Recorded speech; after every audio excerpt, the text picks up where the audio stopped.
Okay, just put it. Yeah, just put it back. Thanks.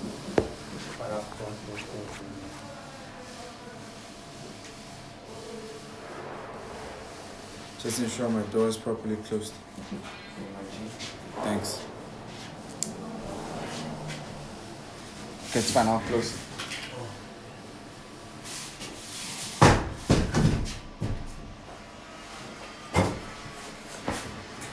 Good morning, guys. Welcome to another edition of Money Talks. Guys, money talks. Money literally talks.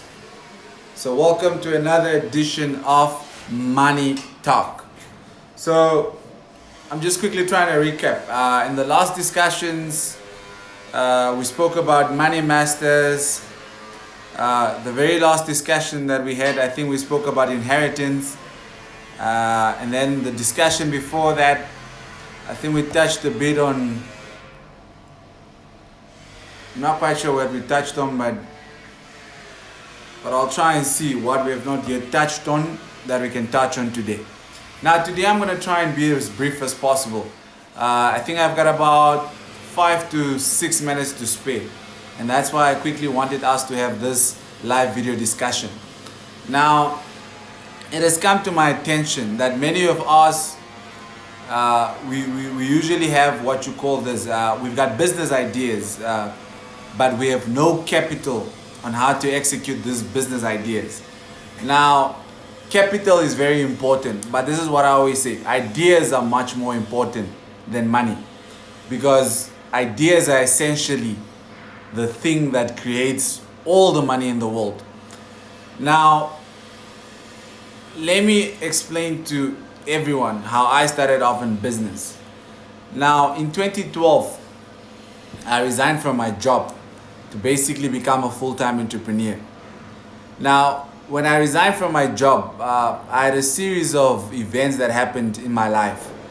Some of you would call them bad luck. Some of you would call them superstition. Basically, a bunch of things started happening in my life. So when I resigned from my job, I used to own a car, or the bank used to own the car because it wasn't my car. It was still the bank's car because I was paying the bank. Now this car got into an accident. A friend of mine was driving it and it was written off. Now this vehicle, when I resigned, the initial idea was that I would use this vehicle as my vehicle for the company. I'd be moving around with it, running around with it on all sorts of things. Now when this accident happened, my friend didn't have a license at the time. So obviously insurance couldn't pay us out. And here we are, the car is written off. I owe the bank, insurance doesn't want to pay out. Long story short, I was fucked. That's basically what it was. Now, as soon as I resigned, guess what? People started treating me differently, unfortunately. When you don't have money, people just treat you differently. Everyone, it's like people lose respect for you when you resign or when you lose your income. Let me just put it straightforward. When you lose your source of income, people have absolutely no respect for you, because unfortunately, in today's society, your worth is what you're able to bring to the table. That's how people measure your worth. Are you able to bring bread home? Are you able to bring meat at home? Are you able to pay for electricity? That's how your worth is measured in today's society. So I got treated the same. Friends that I used to hang out with didn't want to hang out with me no more. Family starts treating you different. In fact, they started calling me crazy. People started saying I was witched. I was bewitched. That's what people started saying. Because people could somehow not understand why a 21-year-old would resign from a job to pursue a career in business. Now you need to understand, nobody in my family was a business person or a successful business person as per se. So obviously I was getting myself into uncharted waters. So first of all, your family didn't have anyone that they could look up to say, well, who did it in the family, so you're most probably also likely to succeed. So already from the get-go, the odds were against me. Now you need to start dealing with the emotional trauma. The emotional trauma is basically now you being blackmailed and also you being labeled to say you're not okay in your head, you're going crazy, how can you resign from the job, you're gonna die from hunger, you're gonna die from starvation, you are stupid, nobody resigns from their job. So we need to understand that people are only used to resigning at the age of 60 when they get their pension. So when you're 21 and you resign, that's like you're being crazy, my nigga. You're being crazy. No 21-year-old resigns. Like, who resigns when you're 21? Nobody does, but I did. But nonetheless, I had a lot of challenges, a lot of challenges that I had to deal with. Starting from the vehicle, starting from the amount of debt that I had. Guys, when I resigned from my job, I realized that I had nothing apart from debt. I owed Edgar's for underwears that I don't even know where they are. I owed MTC for a phone that I couldn't even remember where it was. I literally had huge mountains of debts. I remember owing Telecom for the Wi-Fi. The debt was just too much, guys. Like, it was literally too much. Like, sometimes I ask myself and I wonder, so all my money, all it used to do is just go into debt or what? Where did my money used to go? I just couldn't understand it. So there I was, unemployed, no source of income, and the dream of apparently one day becoming a CEO of a big corporation with no money. So what had to be done? So this is what I started doing. Now, I had a lot of businesses, like a lot, because I knew it, the only way to make it is if you diversified. You can't just say you're doing plumbing. You can't just say you're doing construction. You gotta do everything, my nigga, if you wanna hustle, like real hustle. You become a jack of all trades, master of none. Guys, forget being a master of anything. At first, just be a jack of all trades. Try and see where you can get the money. Because the truth is, if you try and master one thing, chances are the money is not just gonna come at that specific point in time. So what I started doing is I started doing anything and everything just to get money. Anything and everything. That basically means you grind, guys. So here's the trick. When you're starting off a business and you have absolutely no money.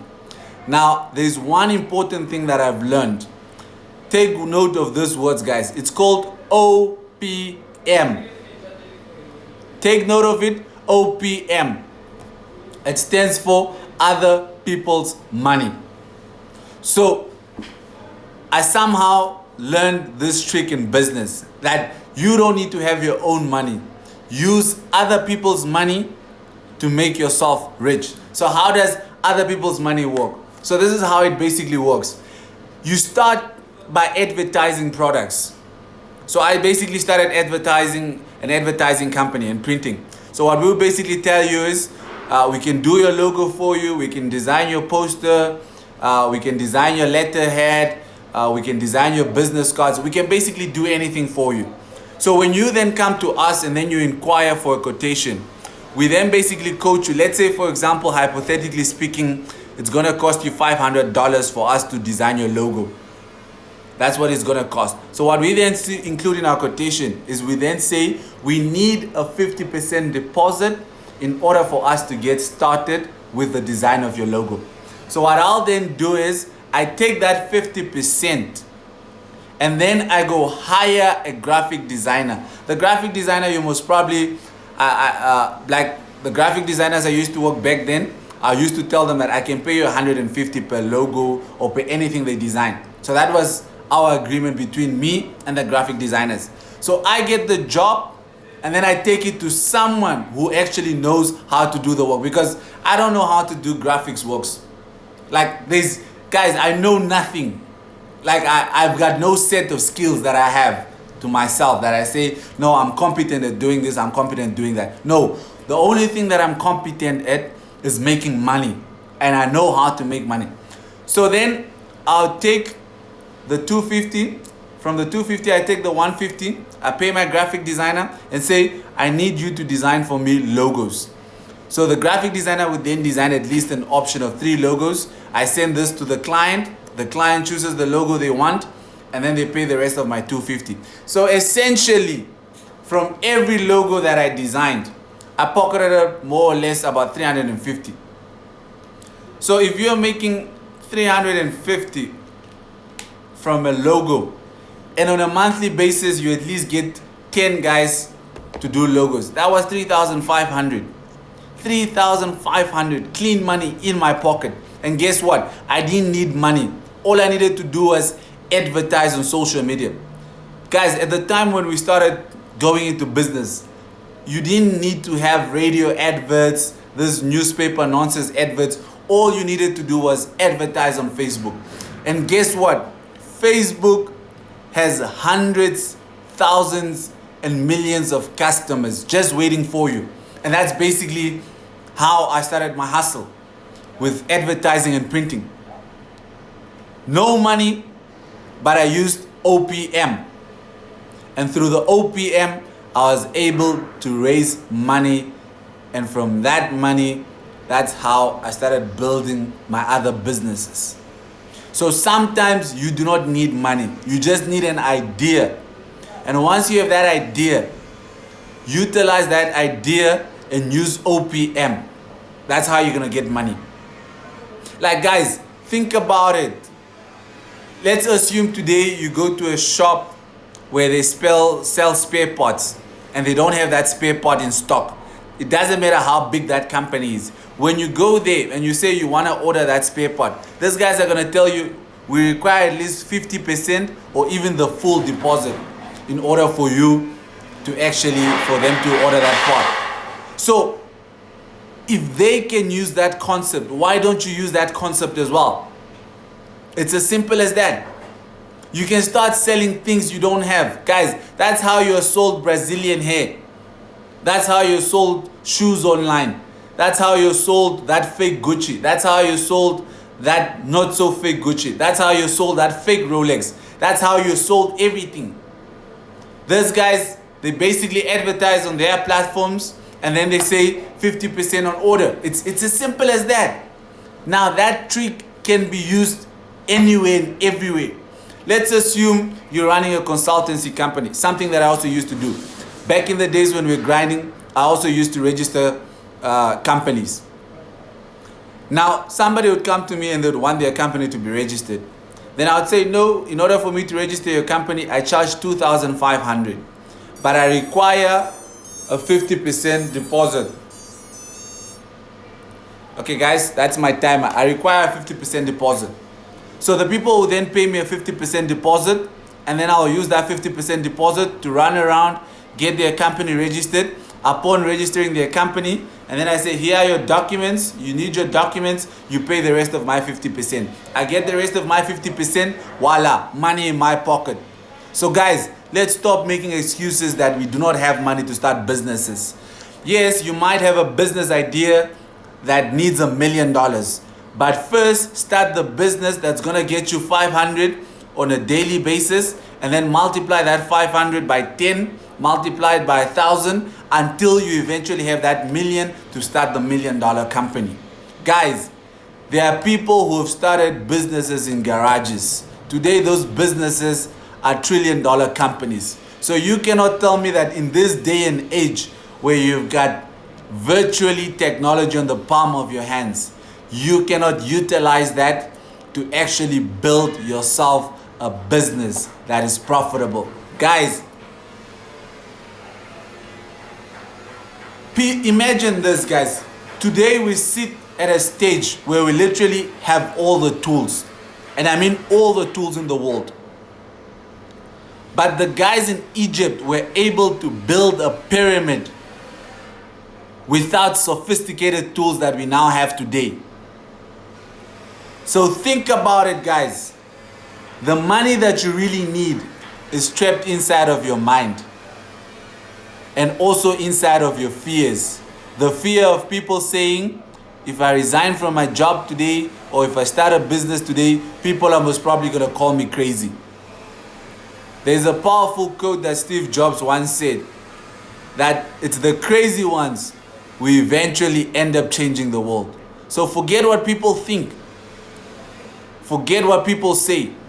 If you truly want something, you need to go after it, regardless of what people are going to say. And guess what? The support that you're going to get, you're not going to get it from the people who know you. No. People who know you are never going to support you because they know who you are. Your biggest support always comes from strangers. That's why you're going to realize that the people who follow you on social media, half of them you don't even know them. That's because these are strangers who genuinely believe in you. So stop expecting to get support from the circle that you currently have, because chances are the circle that you now have, those people don't even want to see you succeed. Those people don't even want to see you come out of poverty, because those people are very happy right now for you guys to be in the same situation. So with that said, unfortunately I need to love and leave you guys. So let's start using OPM, other people's money. The bank does it, insurance companies do it, everybody does it. That's how all big businesses were built, using OPM, other people's money. So guys, go hustle. The money is out there. It's in other people's pockets. Just find a way to get it out of their pockets. And guess what, guys? If you've got service that is of a value, people are willing to take their money out. Trust me, people are willing to fork out their money for whatever value you bring to the table. Just do it, guys. Sharp.